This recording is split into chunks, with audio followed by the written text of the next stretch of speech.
Mais en tout cas, s'agissant par exemple du glyphosate, par exemple, le glyphosate a été de nouveau reconduit pour 5 ans par la Commission européenne. C'était il y a quelques semaines. Il y a eu 18 pays qui ont voté pour sa reconduction. Il y a eu 9 pays qui ont voté contre, dont la France. Et il y en a un pays, le Portugal, qui s'est abstenu.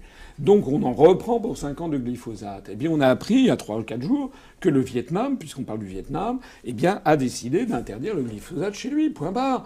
C'est-à-dire qu'il faut arrêter de penser qu'on sera plus fort si on est plus nombreux. L'union fait la force. C'est une rengaine qui n'est valable que si tout le monde est d'accord dans le même sens. Par exemple, et nous sommes favorables aux coopérations internationales. Parce que, par exemple, pour faire un Airbus, eh bien là, tout le monde est d'accord en général pour que l'Airbus il fonctionne. Bon, d'ailleurs, dans Airbus, vous savez qu'il y a 15 des 28 pays qui n'interviennent pas dans Airbus du tout.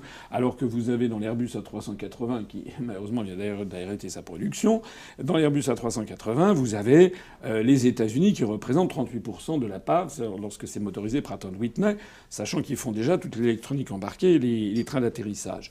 Eh bien, nous, on dit que là, on est favorable à ces coopérations internationales. D'ailleurs, vous avez 10 entreprises françaises dans le Boeing Dreamliner.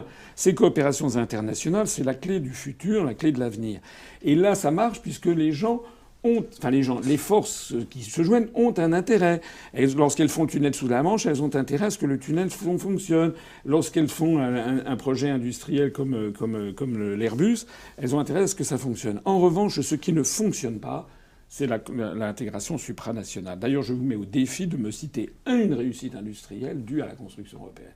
Parce que Airbus ou Arianespace, ce n'est pas la construction européenne, c'est de la coopération interétatique. Oui, l'Union européenne n'a pas été conçue, hélas, pour avoir une politique industrielle. Non, pourquoi hélas ? Mais pourquoi hélas ? Parce que on se distingue de la scène politique française par ailleurs, en insistant sur le caractère complètement antédiluvien du projet européen lui-même. C'est un projet qui remonte au minimum aux États-Unis d'Europe de Victor Hugo de 1849. Et je conseille toujours aux gens qui me bassinent avec Victor Hugo 1849 d'aller relire le texte, le discours. Ça n'a rien à voir avec ça. Oui, mais le discours, c'est un discours qui dit, c'est le discours qui lance la colonisation de la planète et qui dit les États-Unis d'Europe vont tendre la main par-dessus les océans aux États-Unis d'Amérique pour coloniser la planète. Et il dit pour rendre l'Afrique à l'homme et l'Asie à la civilisation. Voilà. Et il dit, savez-vous ce qu'on fera ? Au lieu de faire des révolutions, on fera des colonies. Voilà le texte de Victor Hugo. Donc nous, on dit c'est une vieille lune. Je ne suis pas en train de vous expliquer qu'il faudrait faire les États-Unis d'Europe. Je suis en train de vous poser la question très concrètement du poids de la France dans l'état actuel du monde, c'est-à-dire alors que les GAFAM sont installés, alors qu'on a des puissances aussi fortes que Monsanto Bayer, alors qu'on a des problématiques comme celle, par exemple, qui a été réglée par le Parlement européen de la pêche électrique qui détruit absolument tous les fonds marins. Là, comment faites-vous pour régler ça en dehors Il y a un dicton en français qui dit « vaut mieux être seul que mal accompagné ». S'agissant des GAFAM, si la France était qu'elle n'était pas tenue, parce que là aussi, il y a eu un blocage avec 5 États qui ont refusé la taxation des GAFAM, la France taxerait les GAFAM. Point à la ligne. Comme la France refuserait le glyphosate, comme le Vietnam. Point à la ligne.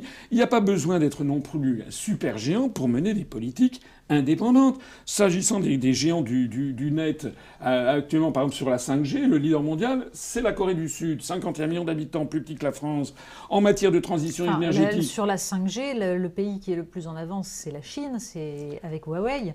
Et c'est justement l'objet d'une guerre économique absolument majeure. Mais en tout cas, vous ne pouvez pas... La question, c'est notre place dans cette guerre économique. Mais vous ne pouvez pas faire alliance avec des gens qui ne pensent pas la même chose que vous et qui n'ont pas les mêmes intérêts stratégiques que vous.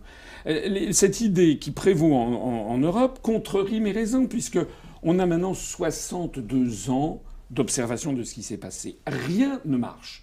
J'ai participé au débat du 4 avril, vous savez, sur France 2, où il a fallu d'ailleurs que j'actionne quasiment au pied de biche pour me faire inviter, puisqu'il a fallu que le tribunal administratif mette son grain de sel, qui d'ailleurs a été critiqué ensuite par le Conseil d'État, ce qui, soit dit en passant, est un scandale, puisque pour le Conseil d'État, qu'il n'y ait aucun représentant de la sortie de l'Union européenne dans un débat au moment des élections européennes, ça serait très bien, ça serait conforme à la pluralité, au pluralisme politique. Non. Il est très important qu'il y ait des représentants pour défendre l'idée de se libérer de l'Union européenne et de l'euro. Mais encore une fois, cette idée qui voudrait qu'il faut absolument faire alliance avec n'importe qui pour être plus fort est une idée de dingue, parce qu'on ne peut être plus fort qu'à la condition de faire des alliances avec des gens qui ont les mêmes intérêts que nous. C'est exactement, par exemple, à l'OMC, c'est ce que font les pays du groupe de Cairns, par exemple, en matière agricole. Vous avez la Thaïlande, le Chili, le Canada, la Malaisie, l'Australie, la Nouvelle-Zélande, qui font partie du groupe de Cairns à l'OMC parce qu'ils ont des intérêts convergents en matière agricole, mais vous n'allez pas les revoir ensuite, par exemple en matière de services financiers ou je ne sais pas quoi, ils ne seront plus ensemble. Ils s'allient ensemble sur le sujet sur lequel ils ont un intérêt. La France devrait s'allier, par exemple en matière militaire ou en matière je ne sais pas quoi, de coopération industrielle ou de défense, avec des périmètres variables en fonction de ses intérêts. C'est ça qui est conforme à la vie. Voilà. En matière, par exemple, pour peser dans le monde, aux Nations Unies, vous connaissez ce que nous disons, eh bien, nous estimons que la France devrait être beaucoup plus présente avec les pays de la francophonie, et d'ailleurs recréer ce qui existait, le titre 13 de la Constitution de 1958, qui ensuite est tombé en désuétude puis a été enlevé, qui était d'avoir une espèce de Sénat de la francophonie, où on essaierait, c'est dans notre programme, d'avoir sur certains grands sujets internationaux, la situation au Moyen-Orient, les rapports Nord-Sud, d'avoir des alliances où on serait d'accord sur ces questions. Le problème de la construction européenne, c'est qu'on postule que par contiguïté géographique, depuis l'Algarve portugaise jusqu'à la Laponie finlandaise, on doit avoir obligatoirement tous les mêmes intérêts, les mêmes décisions dans tous les domaines. Ça ne marche pas parce que c'est faux, c'est contraire à la réalité. Si la France était la France, elle pourrait très bien avoir une politique indépendante en matière militaire. Elle l'a quand même eu très longtemps. En tout cas, ce qui est certain, c'est que plus on construit l'Europe, et plus la France est en train de dépendre des autres, et plus la France disparaît. L'idée selon laquelle la France serait trop petite pour... Je suis désolé, mais la France, elle est la 5e, 6e ou 7e puissance économique mondiale. Elle a la 2e zone économique exclusive. Sa langue est l'une des 2 langues de travail à l'ONU. C'est un pays qui a une aura, un rayonnement intellectuel, un prestige, même s'il est en déclin, qui existe encore. Si la France, avec sa 6e puissance économique mondiale, on dit qu'elle est trop petite, alors que font tous ceux qui...